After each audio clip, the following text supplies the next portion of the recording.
E para a gente falar um pouco mais sobre esse período de volta às aulas, que sempre traz uma dose maior ou menor de ansiedade, tanto nas famílias como nos estudantes, e para falar também sobre uma educação católica de qualidade, nós estamos recebendo o professor Christian Marcelo, coordenador pedagógico do Colégio Família de Nazaré.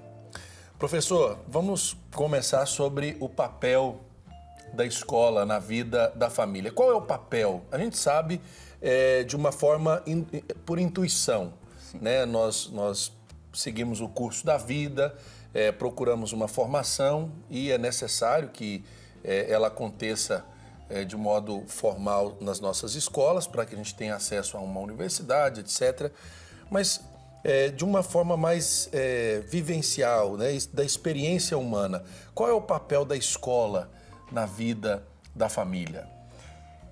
Excelente pergunta, padre. Acho que a primeira coisa a perceber é o papel da própria educação, né? As famílias, elas são signatárias assim, de um papel, uma finalidade importante, que é formar e educar os seus filhos, né? E a escola, ela deve ser esse apoio, né, para as famílias nesta função, nesta finalidade de formar e educar os filhos. Muitos pais têm condições de... primeiro, ele tem um dever moral de educar os seus filhos, até ensinar em algumas condições, mas existem realidades onde os pais não conseguem. A escola entra justamente para esta finalidade de ser apoio para essas famílias, né, para os pais, neste papel, nesta função. Então, primeiramente, a escola deve ser um espaço de ensino, né, de busca de conhecimento, para se alcançar as verdades, né, sobre as várias áreas de conhecimento. E ela também deve ter um papel de apoio na parte de formação, né, moral, de formação, lógico, do que os pais entendem por valores primordiais, que são caros para educar os seus filhos. A escola deve ser esse suporte, esse apoio para as famílias. Então, ela tem um papel central nesta caminhada, né, como suporte, como braço das famílias na sociedade. E, obviamente, pela formação também que se espera ter de qualidade das escolas, que deve-se ter, por princípio da finalidade, as escolas acabam também tendo também um contributo social, né? Formando cidadãos realmente capazes de conviver em sociedade de forma, né, madura, de forma saudável, né? Então, a escola tem um lugar realmente assim, central no nosso processo. Então, aquilo que as famílias não conseguem por si mesmas, né, para suas condições, oferecer de ensino aos seus filhos, a escola deve ser esse apoio, né, esse suporte para a formação dos seus filhos.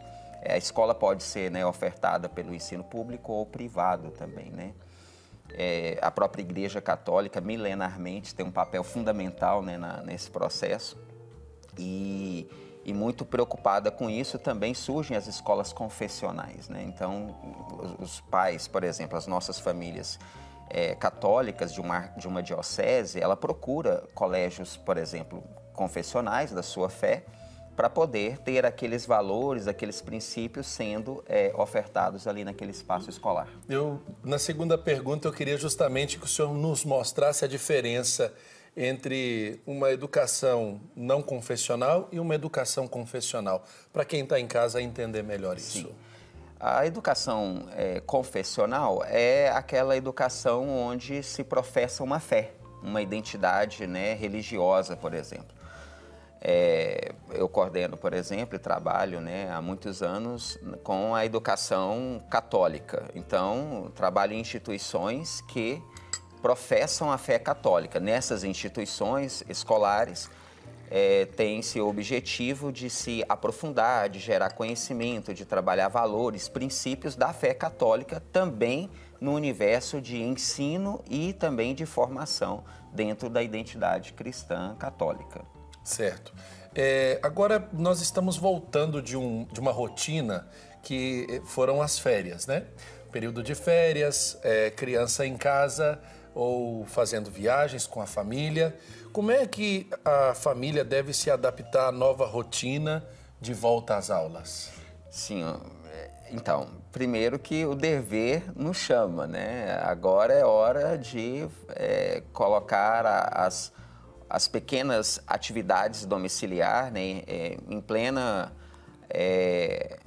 harmonia, digamos assim, ou organização, ou ordenamento, né, interno na casa, voltado para essa atividade fundamental para a vida dos filhos, né? É muito importante nós entendermos que é uma atividade séria, é a ocupação talvez principal dos filhos, e os pais devem, né, têm deveres a cumprir como pais neste processo de ordenamento domiciliar para que os filhos tenham uma rotina garantida, né, dos seus estudos. Desde a preparação dos materiais, como a reportagem anterior foi muito oportuna, né, a escolha do material, os materiais que realmente são necessários, né, isso é um critério fundamental. Obviamente também pensando em questões ligadas à rotina do que a escola, do horário escolar, né? É muito importante chegar com antecedência, né, no horário de escola. Os filhos precisam garantir também a rotina, né, na sua casa do horário de estudo. É fundamental que se tenha, né, se você estudou de manhã ou à tarde, né, você tenha no outro turno que você não tem atividade escolar, você precisa ter uma rotina dentro de casa de estudo. Isso precisa ser garantido primeiro pelos pais e os filhos devem, né, teoricamente, obedecer ao que os pais estão propondo, né, os responsáveis estão propondo. Então, essa rotina domiciliar, ela é fundamental para o sucesso escolar. Então, já que as aulas começaram, então agora entender que foi importante o período das férias, ele é necessário, ele é saudável para fazer essas paradas, né, uma pequena ruptura para reordenar algumas coisas e voltar à rotina. E essa rotina, ela tem um ritmo, né, a ser seguido, que é proporcionado justamente pelos horários, né? Então, os pais devem, por isso que é importante ter um planejamento, né, em casa, relacionado aos estudos de cada filho, conforme a idade escolar, conforme a série escolar. Tá certo. Vamos chamar para conversa a Vanessa, que também é mãe e tem 2 crianças aí na escola. Vanessa, traz um pouquinho da sua experiência, né? Vamos contribuir aqui com a entrevista com o professor Christian Marcelo. Sim, padre, falando aí a respeito dessa saída das férias para a rotina, né? Na prática, a gente leva aí 1, 2 semanas para conseguir colocar no eixo, né? Os horários, o horário de dormir, o horário dos estudos e poder organizar tudo para que tudo ocorra muito bem. Mas eu queria até aproveitar e perguntar para o Christian, como que deve ser esse relacionamento, essa participação dos pais na vida escolar dos filhos, não só ensinando em casa, mas no diálogo com a própria escola. É importante como que os pais podem ter essa prática? Interessante. Excelente pergunta. A primeira coisa é entender que somos parceiros, né? A escola, a família e os filhos, né, os estudantes, eles têm que entender que nós temos o mesmo objetivo comum, que é crescermos, né, no conhecimento, na busca da verdade. Então, nós estamos olhando na mesma direção. Como a mesma coisa, o mesmo bem que os pais querem aos filhos, a escola deve também querer aos seus estudantes. E, por fim, os estudantes também devem entender que a direção que os pais estão dando e o colégio também é visando um bem maior, né? um bem comum ali desse tripé: colégio, escola, família e estudante. Então, quando estamos olhando na mesma direção, é muito importante nós rompermos com algumas mentalidades do tipo, mas como a gente costuma falar, né? O colégio às vezes é contra a família às vezes quer cobrar por cobrar o colégio, né? Os estudantes acham que os professores querem alguma coisa contrária a eles, fazer algum tipo de estímulo que não seja válido e tudo mais. Então, a família deve ter na escola realmente uma parceira. O colégio deve entender que sem a participação da família, o ensino, né, o conhecimento dos estudantes também estarão comprometidos. Então, primeiro, somos parceiros, né? Estamos caminhando juntos numa mesma direção, né? Fazer com que esse estudante, esse seu filho, ele adquira conhecimento. Então, como nós podemos somar? Como nós podemos criar um espaço, né, dialogal, de construção, onde cada um, né, no seu papel, fazendo bem feito o que é pertinente a cada um, possamos crescer, né, nessa missão de gerar conhecimento, né, ensino e educação para os filhos. Então, primeiro os pais devem tomar conhecimento do seu dever. É dever dos pais, né, acompanhar, né, ser uma presença realmente, como você disse, não só de ensino, né, dos filhos, mas também essa presença de se preocupar, de acompanhar como está a sua rotina, como tem desempenhado o seu papel. Tudo isso é fundamental para os pais. Então, por exemplo, a mãe tem um papel fundamental, o pai tem um papel fundamental nesse processo. É preciso, então, ter conhecimento disso, né? É importante buscar hoje, graças às redes, à internet, nós temos acesso a vários cursos de formação, né? Vários conteúdos muito ricos que nós podemos ver, assim, saber especificamente, inclusive, qual o papel da mãe, qual o papel do pai, que valeria a pena que nós poderíamos falar aqui de várias ferramentas, sabe, que nos qualifica nesse processo de o que cada um deve fazer nesse papel. Então, primeiro eu faço até aqui uma espécie de provocação, né, aos pais, é que você não se contente, sabe, com o que você sabe até aqui. Nós sempre temos oportunidade de conhecer e crescer. Então, busque conhecimento, busque formação, busque fontes confiáveis e seguras para que você possa, de fato, fazer esse caminho, né, de oferecer aos seus filhos, ofertar aos seus filhos o melhor possível dentro das suas condições. Tá? Então, isso é a primeira coisa. E procurar acompanhar, né, na escola, saber como que é o projeto político-pedagógico da escola, o que a escola está ofertando, quem são os professores, qual a qualificação, a formação desses professores, como tem sido, né, a pedagogia, a didática adotada em sala de aula com os meus filhos. Você, como pai, é seu dever e, por isso, é o seu direito, né, de acompanhar a vida escolar dos seus filhos, solicitando lá no nosso colégio, por exemplo, os pais marcam a agenda ou reunião com a coordenação pedagógica, com o preceptor, às vezes até com o professor quando necessário, para realmente dirimir dúvidas, propor, os pais, no nosso colégio, nós convocamos os pais para participar do processo de formação também, para saber como que está a vida de estudo domiciliar dos filhos. Então, é uma caminhada, é uma família, né? O colégio, junto com a família e os filhos, nós somos uma comunidade, né, que tem que dialogar e buscar, né, como a educação é um processo vivo e dinâmico, nós temos que estar o tempo todo atentos, né, minuto a minuto, né, como a educação de um filho, minuto a minuto exige, ficarmos atentos a todos os processos, né, e ferramentas que nós adotamos. Agora, nós estamos falando, claro, o senhor está na iniciativa privada, que é um colégio católico, e muitas pessoas que nos acompanham têm os seus filhos em escolas públicas, né? Alguns de nós até passamos pelos bancos das escolas públicas, que tem o seu valor, tem a sua qualidade, pelo menos a gente reconhece isso já de algum tempo. Agora, como um pai vai acompanhar isso? Na escola pública, ele também tem o direito de chegar e questionar e saber e acompanhar o que está sendo passado para o seu filho?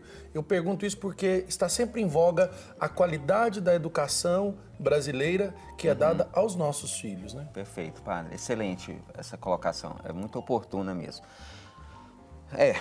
O senhor toca num ponto assim que realmente mexe com todo mundo que trabalha com a educação, e as famílias estão muito preocupadas realmente com a qualidade do ensino que está sendo ofertado no nosso sistema de educação, que não afeta só a rede privada, a rede pública, não só a rede pública, mas a rede privada também, porque o nosso modelo de sistema educacional ele é muito centralizador, padre. Então, essa centralização, em certa medida, ela não é benéfica. Existe um amplo debate, né, acadêmico que se dá acerca dessa questão da centralização, porque as nossas vidas se desenrolam nas nossas comunidades, na nossa cidade, no nosso bairro, na nossa família, né? E às vezes o modelo de educação pública, ela parte de alguns elementos, de algumas realidades que justamente se contrapõem ao nosso mundo vivido. Então, isso é muito sério. Por exemplo, essa questão que o senhor acaba de levantar. A família, né, ela é a primeira comunidade que nós participamos. Então, quando eu tenho um modelo, um sistema de educação que quer retirar o filho do convívio familiar para ficar o tempo inteiro numa escola, isso é preocupante do ponto de vista das vantagens, né, dos benefícios que o convívio familiar é necessário.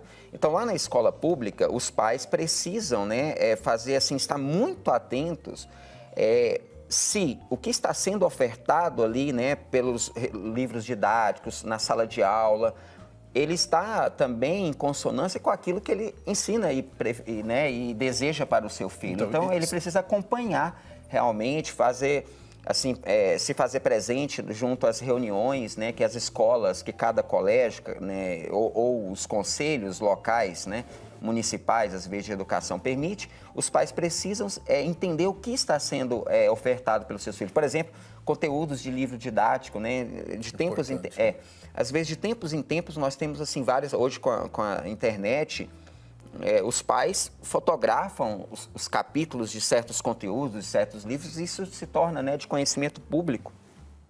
E às vezes são conteúdos que são contrários àquilo que os pais gostariam, estão ensinando, né? Então, esse acompanhamento é fundamental. Não é só assim, meu filho recebeu um material, né, um livro didático lá no meu colégio, mas a senhora, o senhor, como pai responsável, o senhor precisa estar atento e entender que lição é essa que o filho está aprendendo na sala de aula. Então, isso é um papel que os pais devem estar muito atentos, sabe? No dia a dia, no cotidiano. Não terceirizar isso, né? Não terceirizar, exato. Agora, o senhor vem de uma realidade importante, que nós recebemos aqui o padre Luiz Henrique, que é diretor lá do colégio. Inclusive, para ele a gente deixa um abraço, agradecendo a oportunidade de partilhar sobre isso. Eu queria que o senhor falasse sobre a linha pedagógica do Colégio Família de Nazaré, porque é um diferencial que é trazido não em vista de ter muitos alunos, né? Mas de trazer uma educação com critérios, digamos, diferentes daquilo que a maioria tem oferecido. Fala um pouco para a gente sobre esses critérios lá do colégio. Sim.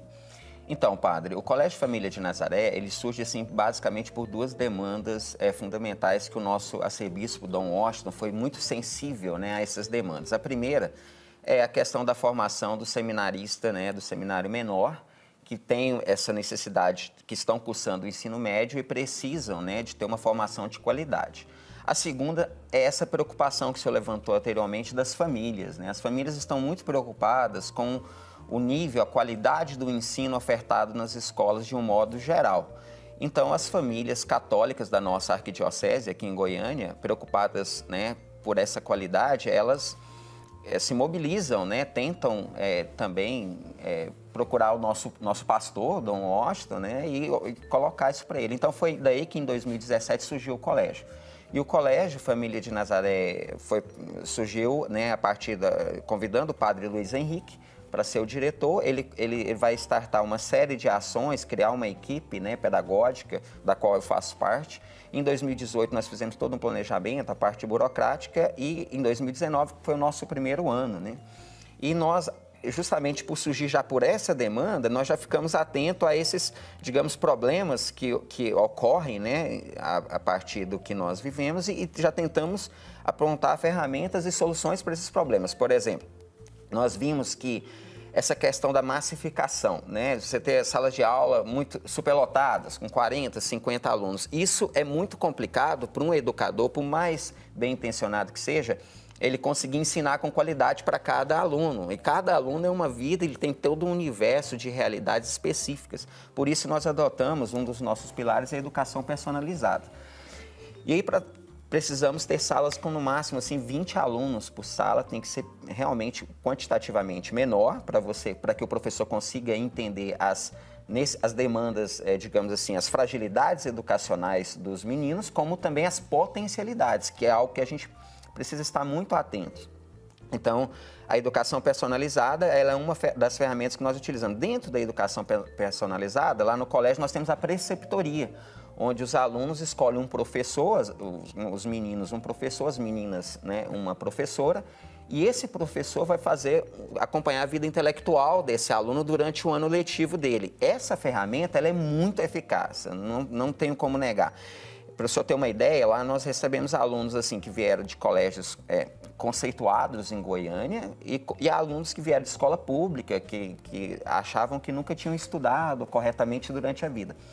E o sistema que nós adotamos de ensino lá é o poliedro. O poliedro, ele é um sistema nacionalmente reconhecido como de grande aprovação nesses vestibulares, né, do Brasil inteiro, como o ITA, vestibulares de medicina na FUVEST e tudo mais. Então, é um sistema já, assim, voltado para essa questão. Só que nós sabemos que a educação ela tem que estar voltada para a formação integral, que é uma coisa que nós nos preocupamos muito.